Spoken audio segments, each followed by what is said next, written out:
했습니다. 현장 검증에서 여러 가지 자료들을 확인했고, 특히 윤석열에 대한 체포영장 집행 과정에 대한 CCTV 영상을 저희가 열람을 했습니다. 다른 부분들은 조금 이따 말씀드리고, CCTV 열람한 부분에 대해서 간략하게 말씀드리도록 하겠습니다. 윤석열에 대한 체포영장이 두 차례 시도가 있었습니다. 1차 집행이 8월 1일 9시경이었고요. 2차 집행은 8월 7일 8시경이었습니다. 두 번 다 결국에 실패를 했습니다.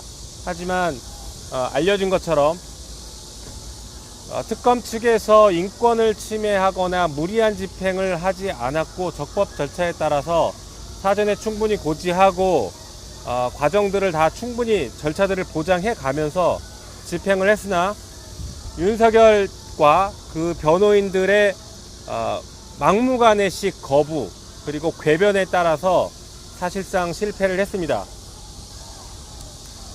먼저 1차 집행 같은 경우에는 알려진 것처럼 윤석열이 속옷 차림으로 누워서 집행을 거부하면서 나에게 강제력을 행사할 수 없다 라고 강력하게 반발을 했습니다. 그러면서 몸에 손대지 마라 라고 하거나 변호인을 만나겠다 라고 하는 등 반말 위주로 집행을 거부하면서 저항을 했습니다. 그 다음에 2차 집행, 8월 7일의 2차 집행의 경우에는 역시 집행을 시도하려고 할 때 이미 속옷 차림으로 자리에 앉아서 성경책으로 보이는 책을 읽고 있으면서 집행을 거부했습니다. 다시 말해서 1차, 2차 두 번 다 속옷 차림으로 집행을 거부한 게 맞습니다.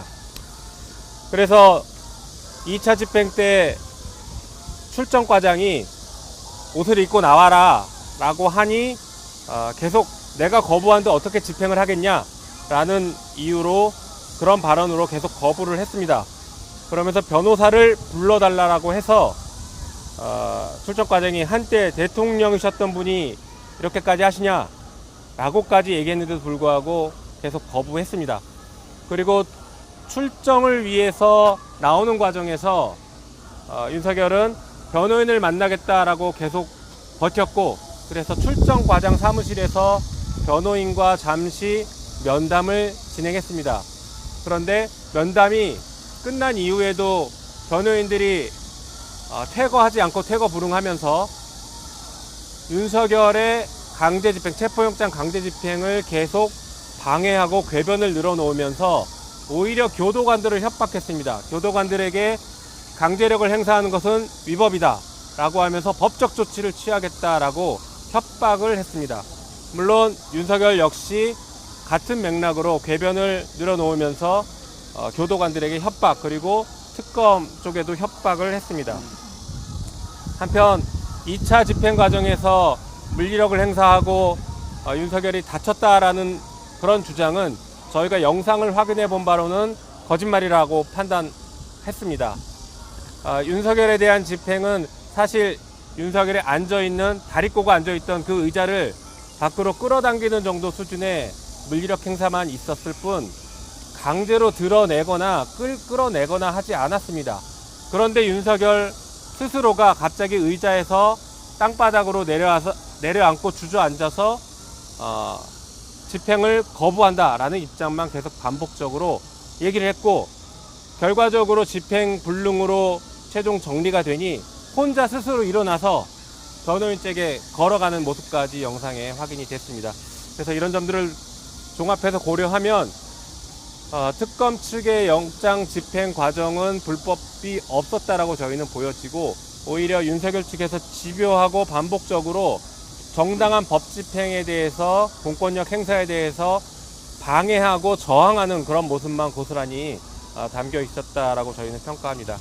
그 이외에도 윤석열에 대한 특혜 논란들, 특혜 시비들이 문제가 되고 있었는데, 예를 들면 윤석열에게만 야간 접견이 허용된 것 아니냐라는 것을 확인했는데, 실제 구치소장 답변에 따르면 변호인 접견 등을 통해서 야간 집행, 그러니까 일과 시간 이후에 변호인 접견을 한 적은 여러 차례가 있다라는 답변을 들었습니다. 그리고 이런 식의 야간 접견을 하려면 구치소장의 허가가 있어야 되는데 당시 구치소장이 이런 내용들을 허가했다라는 답변까지 들었습니다. 그래서 윤석열에 대한 특혜 논란은 있었던 것으로 저희는 보고 있습니다. 한편 현재 윤석열의 상태는 건강 상태가 좋은 편이고 매일 운동도 하고 있고 외부 병원에 필요하면 진료도 받고 있다라고 합니다. 그리고 특별한 특이사항이나 아니면 어떤 이의 제기를 하거나 하는 것도 현재는 없다라는 답변까지 들었습니다. 이 정도로 간략하게 말씀드리고 혹시 추가하실 의원님들 있으면 짧게 말씀 주십시오. 네. 예, 영상을 보았는데 정말 충격적이었습니다. 특검이 체포영장을 집행하러 와서 방의 문을 여는 순간 웃돌이도 속옷이었고요. 정말 놀랍게 하의도 속옷이었습니다.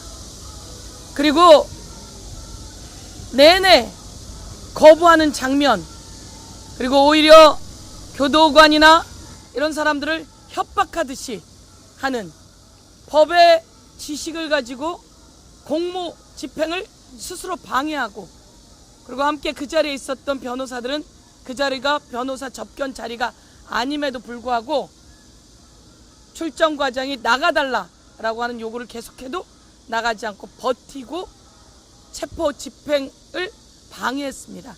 대한민국의 어떤 범죄자가 그럴 수 있습니까? 저희가 출정 과장에게 물어봤는데 자기가 있는 동안은 그런 적이 없었다고 합니다. 그래서 이 부분을 낱낱이 국민들께 내란 우두머리가 아직도 우두머리가 되어서 교도소, 구치소 안에서도 자기 마음대로 하고 있고 온 국민이 똑같이 법 집행을 받아야함에도 불구하고 그것을 거부하는 아주 무법천지의 모습을 오늘 보고 나왔습니다. 충격적이었습니다. 저도 한 마디. 당 특검 대응특위 방문에 이어서 저는 세 번째 방문입니다. CCTV를 본 결과 윤석열의 마카파식 떼쓰기로 일관된 장면을 확인할 수 있었습니다. 김현우 서울구치소장 체제에서는 윤석열은 사실상의 구치소 내의 제왕처럼 군림하고 있었다는 것을 저는 확인할 수 있었습니다.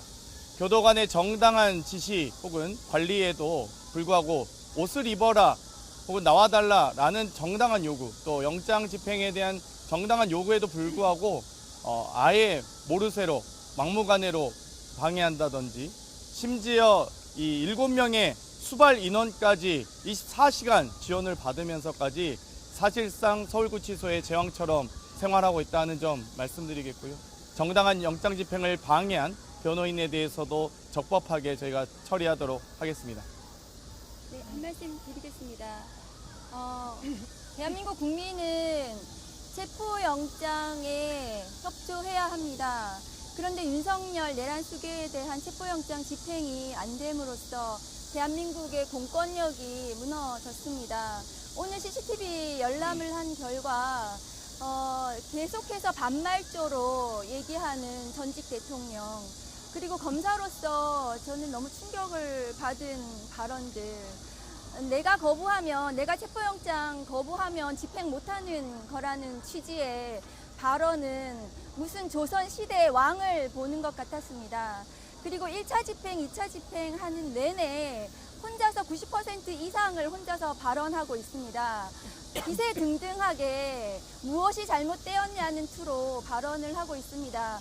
그렇게 혼자서 떠들고 발언하고 기세등등한 사람이 왜 특검의 수사는 거부하고 재판에는 나가지 않으면서 거부하고 있는지 대한민국 국민들은 묻고 싶습니다. 네. 오늘 구치소에서 CCTV 영상을 확인을 하면서 매우 참담한 심정을 금할 길이 없었습니다. 대한민국은 민주공화국이고 모든 국민들은 법 앞에 평등합니다.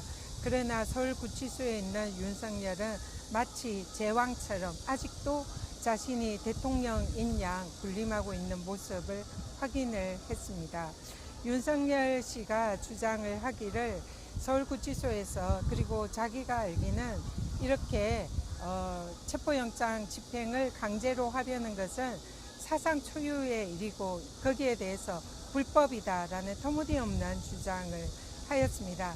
그러나 서울구치소 측에 따르면은 체포영장 집행을 거부하고 사실상 응하지 않는 범죄자는 사상 초유이고 처음 있는 일이다 이렇게 주장을 했습니다. 어느 것이든 사실상 윤석열 내란숙의 혐의자는 보통 일반의 재소자가 하지 않는 사상 초유의 불법을 저지르고 있다 이렇게 생각을 합니다. 모든 재소자들은 체포영장 집행에 공권력에 순응해서 적어도 조사를 받거나 재판에 출정을 하는데 윤석열 혼자만 체포영장 집행을 거부하고 재판에도 출정을 하고 있지 않습니다. 전직 검찰총장이자 전직 대통령이었던 그런 내란숙의 혐의자의 법치주의를 부정하고 헌정질서를 부정하는 매우 참담한 모습을 오늘 CCTV에서 확인을 했다 이렇게 보고 말씀드립니다. 이 정도로 내일 마치도록 하겠습니다. 예. 네.